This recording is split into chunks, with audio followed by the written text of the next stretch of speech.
अरावली पर्वत श्रृंखला जिसमें बहुत सारे जंगल हैं, पेड़ पौधे हैं, सरकार अडानी को परमिशन देके पूरा कटवा रही है विकास के लिए। सिंगरौली जंगल को बिल्कुल तहस नहस करने पे जुटी हुई है। इस विकास को लेकर के आपके क्या बयान होंगे? क्या किस प्रकार का विकास आप जनता लोग चाहते हैं?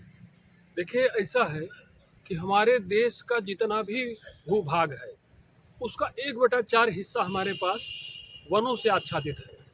वहाँ पर वन है और उन्हीं वनों की सुरक्षा के लिए सरकार ने कानून बनाए। फॉरेस्ट एक्ट लेकर आई, इन्वायरमेंट प्रोटेक्शन एक्ट लेके आई, वाइल्ड लाइफ प्रोटेक्शन एक्ट लेके आई। यानी आप जीव जंतुओं और वृक्षों वनों की सुरक्षा के लिए, और देश भर में कई ऐसे जगह हैं जिनको इकोलॉजिकल जोन्स आइडेंटिफाई करके उनको जीआई टैग मिला हुआ है, उनकी सुरक्षा पर विशेष ध्यान दिया जाता है। ये सारे कानून बनाए गए इनकी सुरक्षा के लिए। आज अरावली पर्वत की बात करें, पर्वत श्रृंखला की, तो 630 किलोमीटर की पर्वत श्रृंखला जो राजस्थान, हरियाणा, गुजरात, दिल्ली, एनसीआर और पश्चिमी उत्तर प्रदेश को पोषण देती है। आप देखिए, वाटर रिचार्जिंग का काम करती है, ग्राउंड वाटर रिचार्जिंग का काम करती है। थार रेगिस्तान के विस्तार को रोकने में इकोलॉजिकल बैरियर के रूप में वो काम करती है, उसके विस्तार को रोकती है। आप क्या कर रहे हैं कि उस पर्वत, वहां पर क्या हो रहा है, स्टोन एंड मार्बल माइनिंग हो रही है व्यापक तौर पर, रियल एस्टेट गतिविधियां हो रही हैं। दिल्ली एनसीआर का विस्तार, हरियाणा से जैसे भी वो विस्तार जब बढ़ रहा है और शहरीकरण बढ़ रहा है, तो उससे उस वहाँ के फॉरेस्ट को और अरावली पूरी रेंज को, अरावली रेंज को नुकसान पहुंच रहा है। इससे क्या होगा, जो दिल्ली एनसीआर एरिया है उसका तापमान अपने आप बढ़ जाएगा। हवा जो प्रदूषित हो रही है, आज उसको जो प्योरीफाई करने का काम ये कार्बन सिंक का काम कर रहे हैं, वो चीज़ें खत्म हो जाएंगी। तो हमको ये देखना होगा कि इनके वनों पर तो किसी भी तरह का या वन्य जीवों के खिलाफ कोई काम नहीं होना चाहिए। सरकार ने जो अनुमति दी है कॉरपोरेट को, कॉरपोरेट ये कहता है, कॉरपोरेट को एक फ्लेक्सिबिलिटी दे दी गई है कि आप कंपलसरी एफॉरेस्टेशन कर लीजिए, आप जंगलों को काटने का आपको परमिट मिल जाएगा। मैं ये कहता हूँ, ये तो वही बात हुई, एक आदमी की हत्या कर दो, एक आदमी पैदा कर दो। यही तो बात हुई कि मैंने एक आदमी पैदा किया है, एक आदमी को मैं हत्या कर सकता हूँ। लेकिन जिस व्यक्ति की आपने हत्या की, उसकी क्षतिपूर्ति क्या आप कर सकते हैं? इतने विशाल और प्राचीन जंगलों को आप काट करके आप सोचते हैं पौधे रोपित आपने किए हैं, उन पौधों में से बचेंगे कितने, कितने सरवाइव करेंगे? और उसके बाद जंगलों का होना एक सतत प्राकृतिक प्रक्रिया है, धीरे धीरे वहाँ पर पूरा इकोसिस्टम तैयार होता है। जो कारपोरेट और जो गवर्नमेंट के लोग वनों की कटाई की परमिट दे रहे हैं, और कहीं कहीं पर तो जंगल की जमीन को नॉन फॉरेस्ट लैंड डिक्लेयर करके वहाँ पर इलीगल एक्टिविटीज़ की जा रही हैं, इलीगल माइनिंग की जा रही है, और ट्राइबल्स को वहाँ से डिस्प्लेस किया जा रहा है, और उनके रिहेबिलिटेशन के लिए प्रॉपर अरेंजमेंट नहीं किए गए हैं।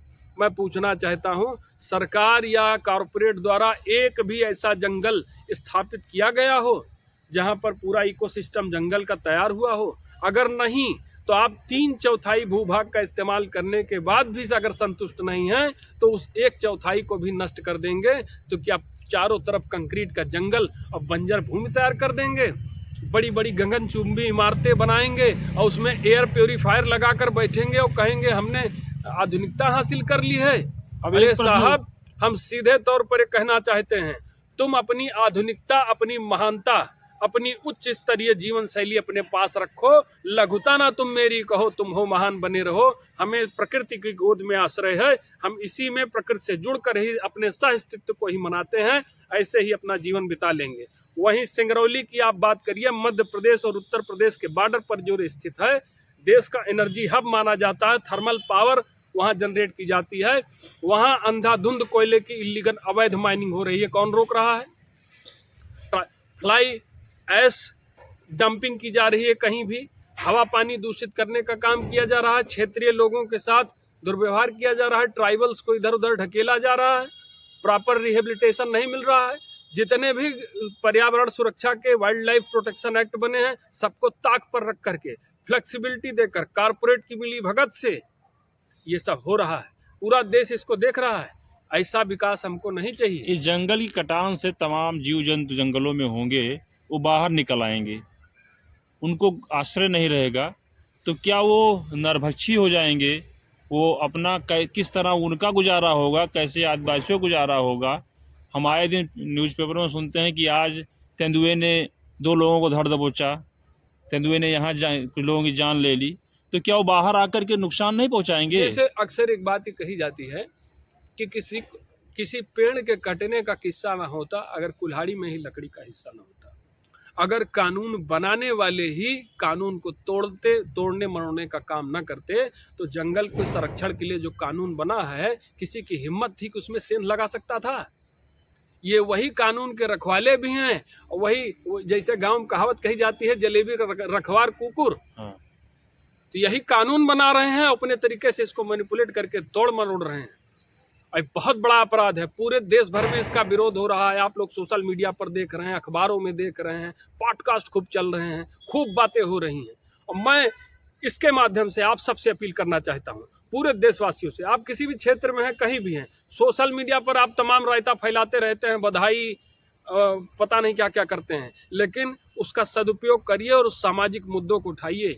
आज देश में जिस तरह से वनों की कटाई हो रही है, कहीं भी जंगल कटेगा तो उसका परिणाम हमको आपको भुगतना पड़ेगा, क्योंकि प्राणवायु हम एक ही हवा में सबकी सांस है, कहीं बाहर नहीं है। उसकी सुरक्षा के लिए हम अपने क्षेत्रीय प्रशासन के माध्यम से प्रधानमंत्री जी को ज्ञापन भेजें। हम सबको भेजना है, मेरी अपील है, देश भर से, हर जगह से। मैं चाहता हूं कि आप सब लोग प्रधानमंत्री जी को आप पत्र लिखें कि कारपोरेट इंक्रोचमेंट रोकिए, वनों की रक्षा कीजिए। हम जैसे हैं सहअस्तित्व में हैं, प्रकृति के साथ रहेंगे। हमें ऐसा कोई डेवलपमेंट मॉडल नहीं चाहिए। दिल्ली का मॉडल पूरे देश में लागू करने की जो कवायद चल रही है, हम इसका विरोध करते हैं।